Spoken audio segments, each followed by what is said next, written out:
Hey guys, thanks for watching my video today. My name is Don Norton and my channel is Gone Bass Fishing. Not the most original title, I'll be the first to admit it. But if I happen to forget the title, all I have to do is look down at my arm and I've got the title of my channel right there, which by the way is also my logo for this channel. So anyway, I'm 78 years old, and most of my videos focus on really the challenges of fishing after the age of 70.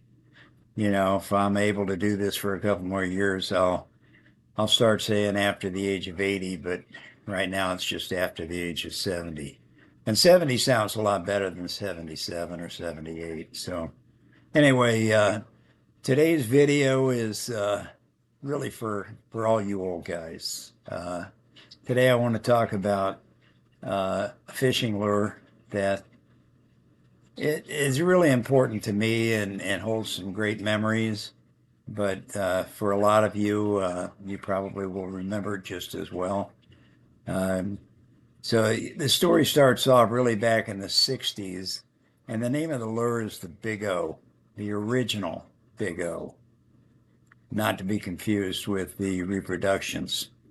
So back around early 1960s, mid 1960s, a guy named Fred C. Young, who worked for, I think, the Atomic Energy Commission in Tennessee, was was hurt in a work-related accident, and he had some time off. From what I understand, he hurt himself pretty good. It wasn't the first time, and so he went back to his favorite hobby, and his hobby at the time was actually whittling or wood carving fishing lures. And he would spend hours. He would sit out on his porch and he'd just whittle away. And uh, he used to create these fishing lures, and he'd experiment with different sizes and different shapes, and he'd use different woods to see, you know, which had the best buoyancy, and he'd use different substances for the lip when he wanted to make a crankbait. And then ultimately he'd end up, after he shaped them and sized them, he'd end up painting them, and he'd end up giving them to his brother. His brother was a big guy named Otis. And because Fred couldn't get out and actually fish with him, Otis pretty much became his field tester. And Otis would take these lures out and he'd fish all day with them. He'd give a few of them to some friends, and they'd fish with him.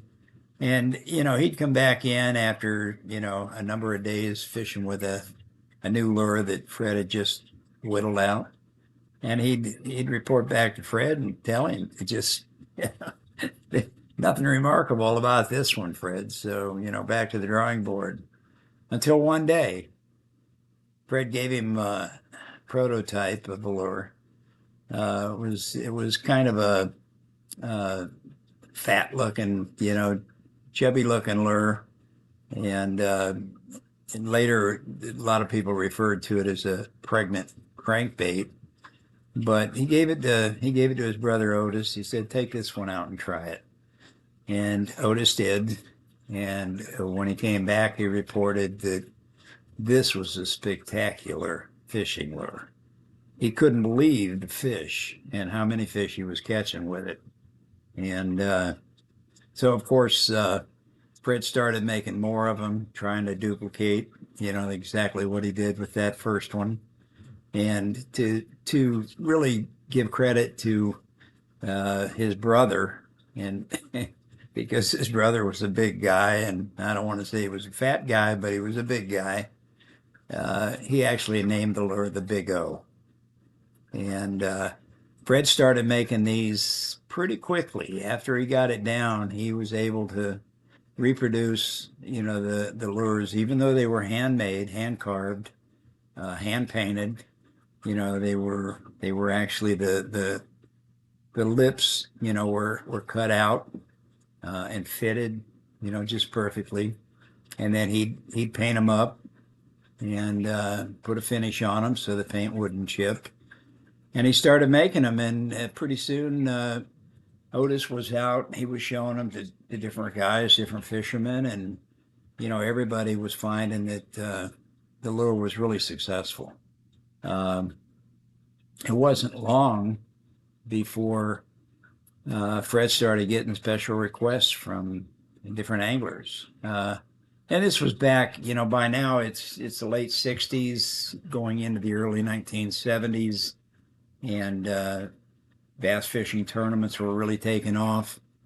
And there were a number of pros that heard about this lure. And of course, the lures, I mean, the fishing pros at the time, everybody was looking for that little edge, that little secret lure that nobody else had. And once word got out on Fred's Big O, a couple of the guys picked up some of the early prototypes and were able to go out and initially win some pretty good sized tournaments using that lure. Of course, they didn't tell anybody. They just wanted more for themselves.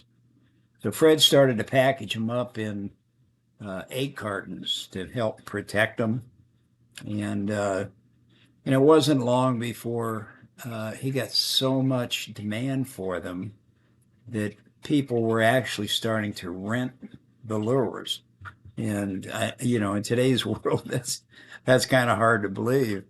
But if you can imagine, and again, this is back in the early 1970s, $25 was a lot of money back in 1970, because I remember, and for those of you that don't, I mean, I think we could buy a gallon of gasoline for 30 or 40 cents, and you could buy a pack of cigarettes for a quarter. So, $25 was a fortune. And a lot of these tackle shops, particularly in the South, used to rent the Big O for $25 a day. And they would charge a $25 deposit. So if you lost the lure, it would actually cost you $50. But the lures were really successful, and they became famous almost overnight. And there were a lot of people back then that were always looking for, some edge, some big new thing. And pretty soon, guys like Billy Westmoreland and Hank Parker, Roland Martin, a lot of the big names that you hear about or have heard about in the past, they started using them, and everybody was having some great success. So, of course, it didn't take very long for the word to get out, and pretty soon a couple of lure manufacturers came calling, and Fred was able to strike a deal with Cotton Cordell, and he sold the rights to the Big O. And of course, immediately, Cordell started producing the Big O, only their version was a plastic version. It was identical pretty much in every way, except it was plastic. Did it work as well? I don't think so. I mean, just my opinion. A lot of people would argue that it was probably just as good. And for the last 50 years, it's a very popular fishing lure. Even today, Cordell is still selling, the Big O. And there's a lot of folks that are still using them today. It's a great fishing lure. But at the time, Fred was able to make a lot of these lures.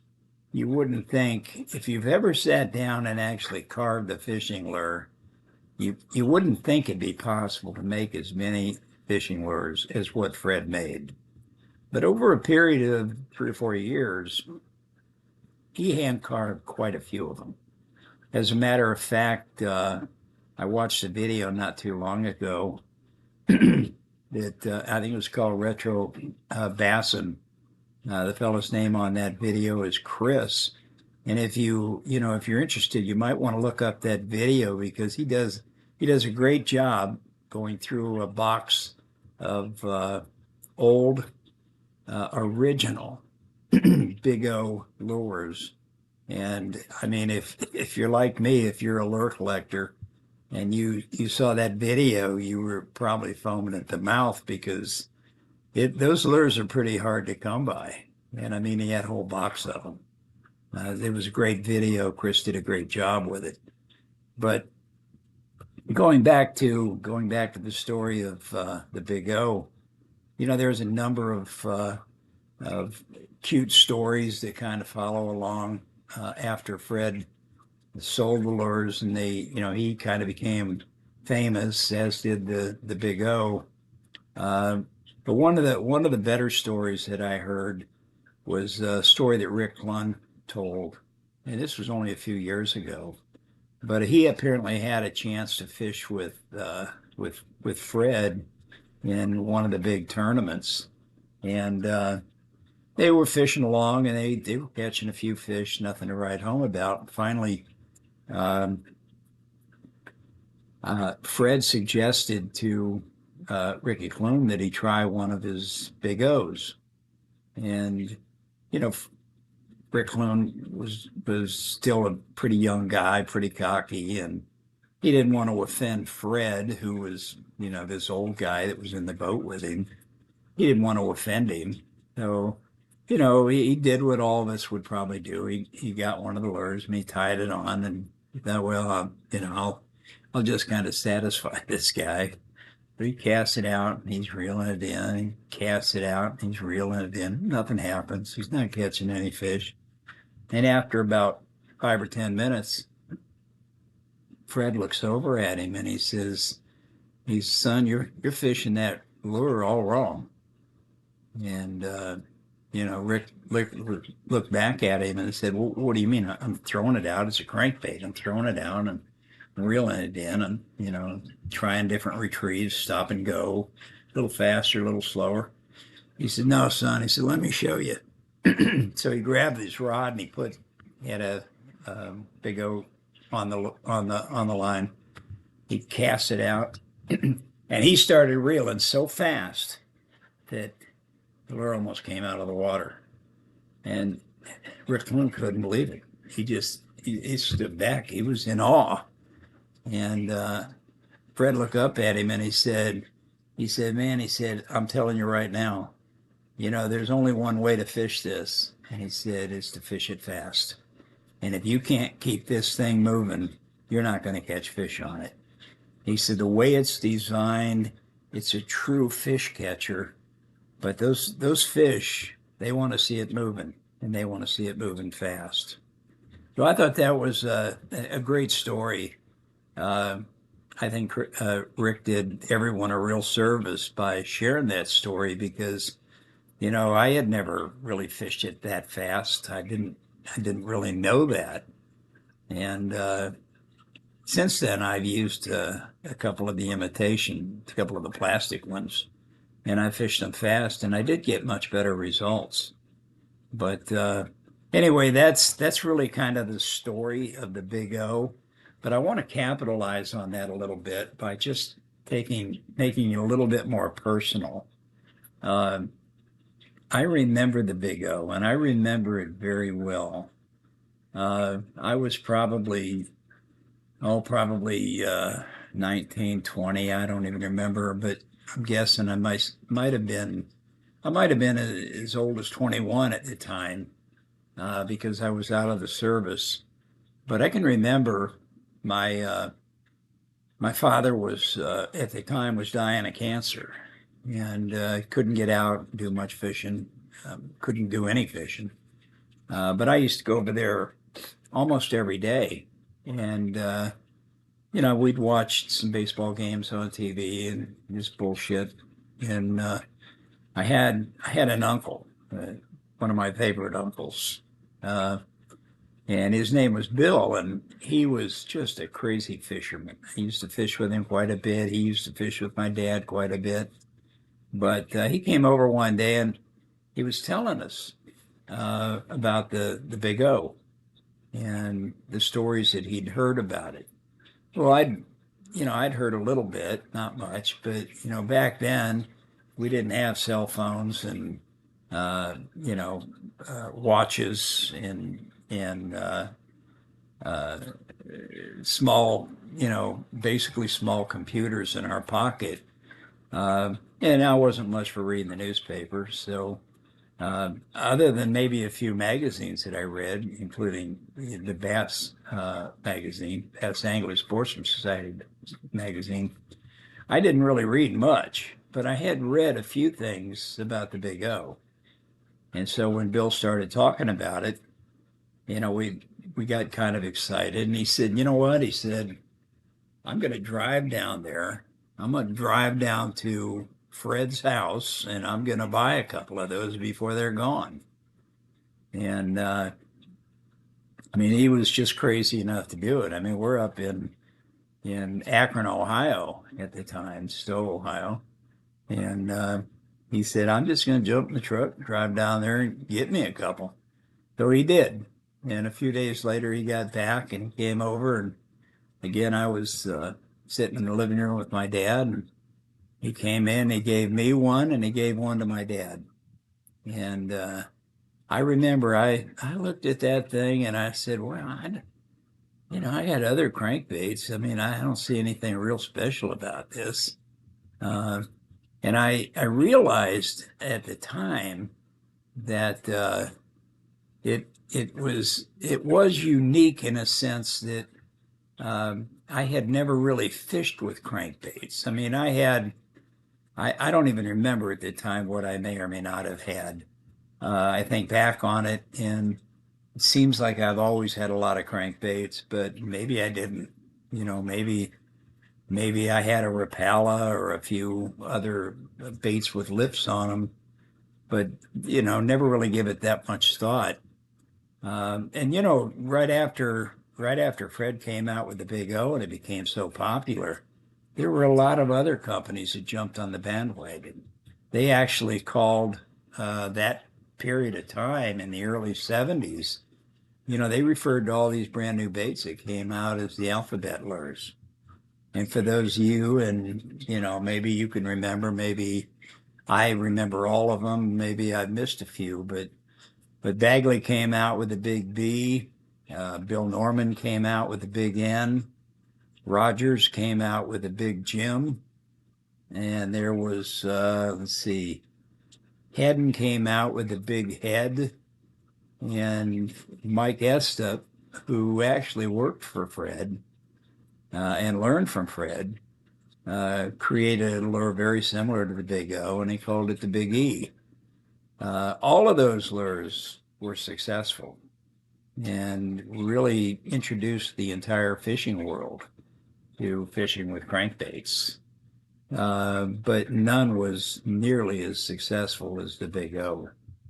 But anyway, going back to my story, uh, my Uncle Bill brought these Big O's in and gave one to me and one to my father. And I can remember holding it in my hand. It just felt special. And couldn't wait to get out and try it. And I went out and I started fishing with it, and my God, that thing caught fish. Jesus. I mean, maybe it was the time of the year, maybe it was the lake I happened to be fishing, I don't know. But I can tell you I caught a lot of fish. And I couldn't believe how much better it was than other fishing lures I had. And I had a lot of fishing lures back in those days. But I continued to use it, and every fishing trip I had, I won a couple of tournaments back to back using it. And every time I used it, I caught fish, and I was just amazed until finally I hooked something, and it wasn't a fish.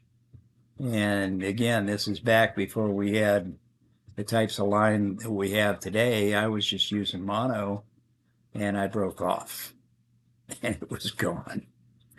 I mean, had I been a little more patient, I might have been able to save it. I might have been able to hook something on and slide down to it and get the lure off. But, back in those days, I was so gung ho. I had to pull and pull until I snapped the line, and it was gone. And I felt bad because it was a great fishing lure, but I didn't give it a lot of additional thought.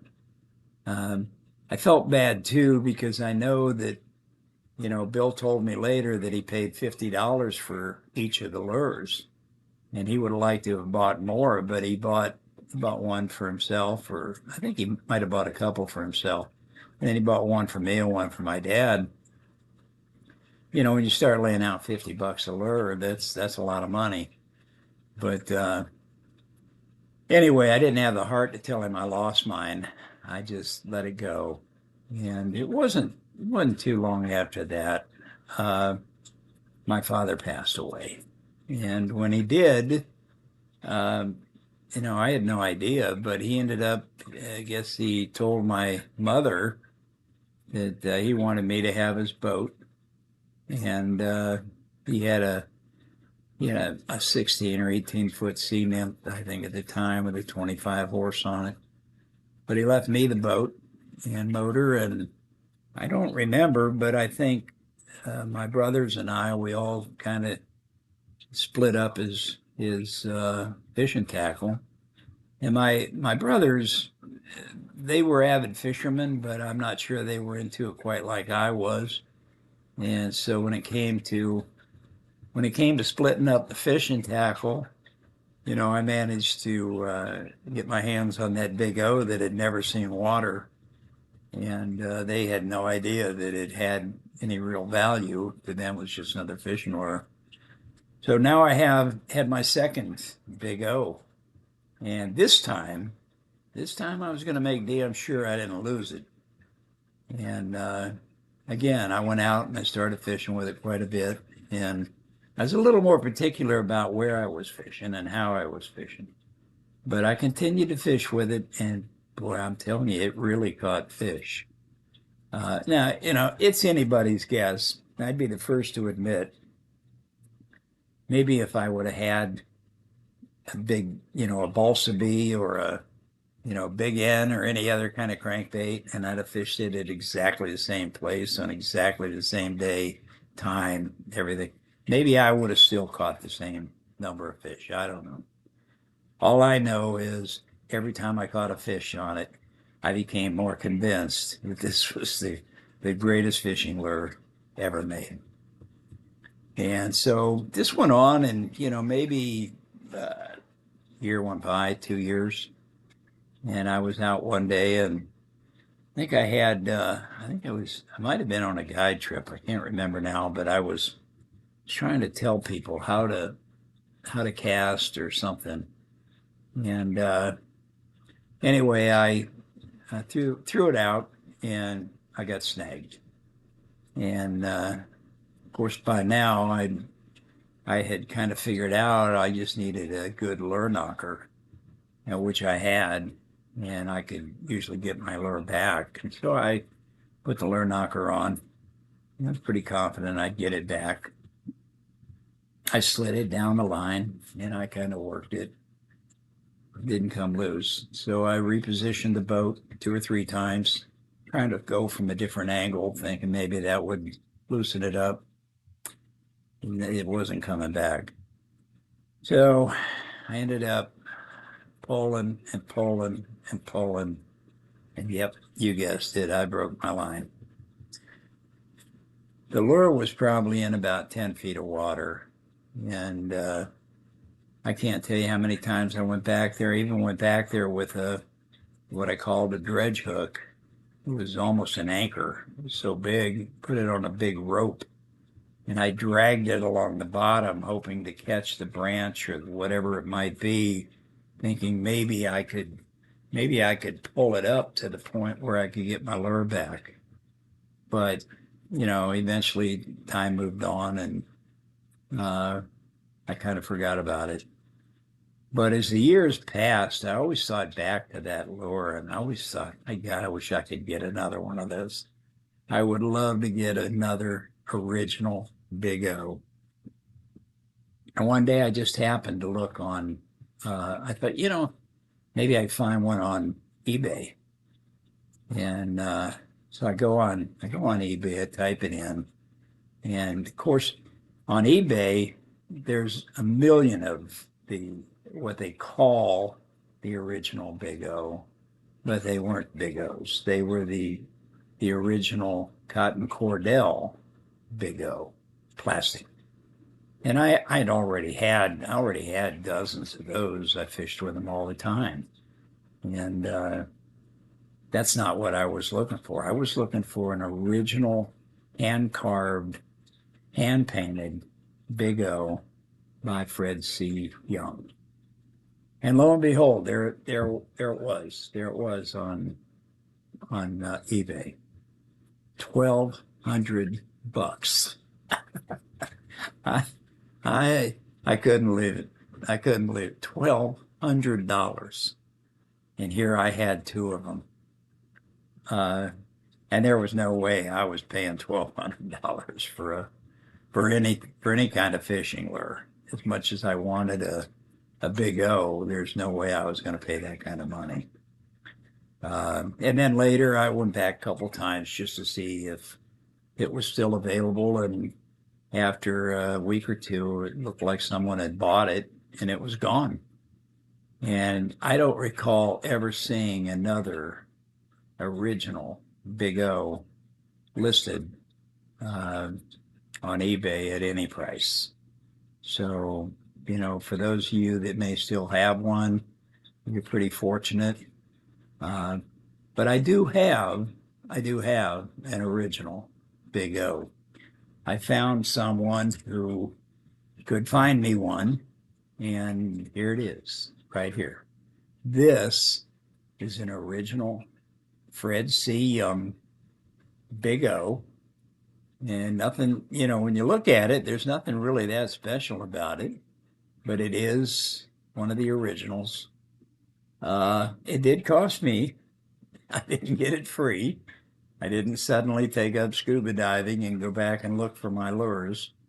But a friend of mine who's a lure collector actually referred me to another guy who's a lure collector, and he was able to get me one. And I'm not even gonna tell you what I paid for it.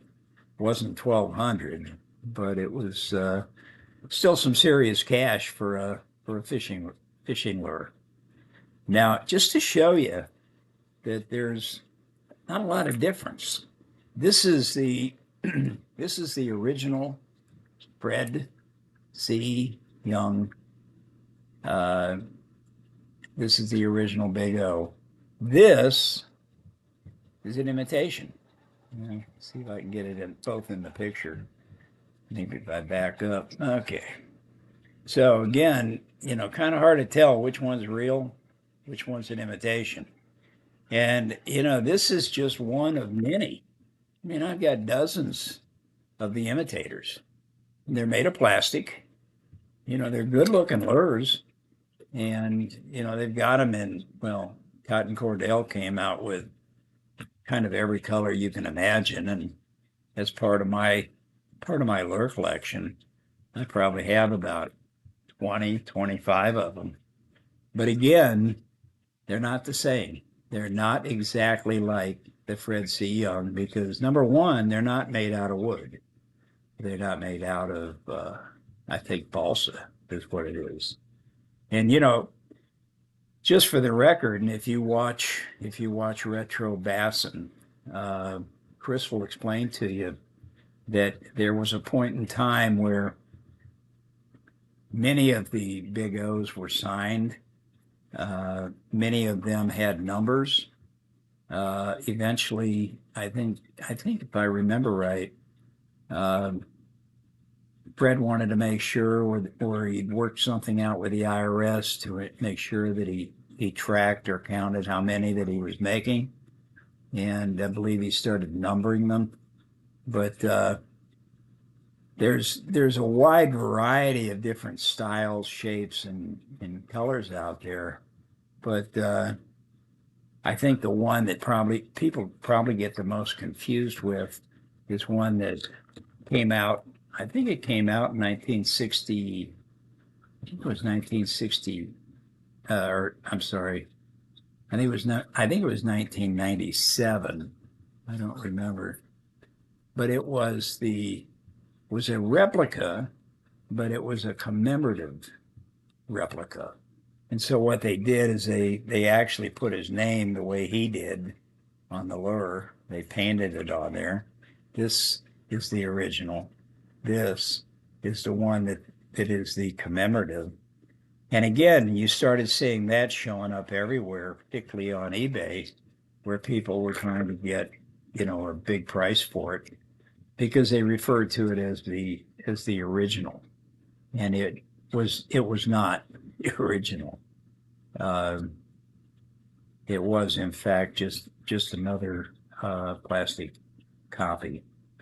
So anyway, the story of the Big O is a really unique story. Uh, I have hundreds of fishing lures in my lure collection, and most really are what I refer to as my era. I don't go too far back beyond where I started fishing. I'm more of a contemporary lure collector. What I'm most interested in are the lures that I grew up with. The lures that were popular when I was anywhere from 6 years old to my present age.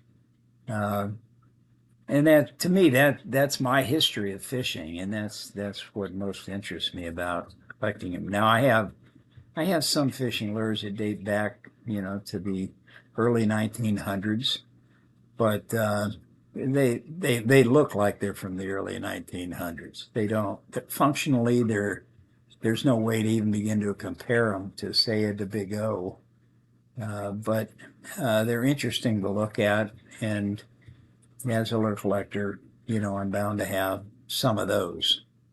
But if you collect lures, if you enjoy seeing the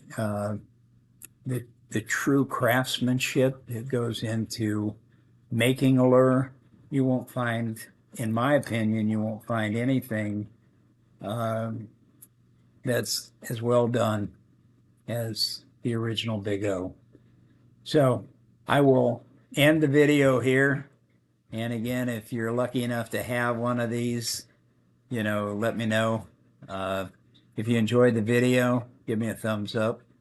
And by all means, I'm trying to build this channel. So if you would, please subscribe. And if you have a Big O, I'd love to hear about it. Put it in the comments down below. If you don't have one and you're looking for somebody to get you one, I know a couple of guys who can get them. Just make sure you have your checkbook handy. Thanks for tuning in, and we'll be talking with you soon.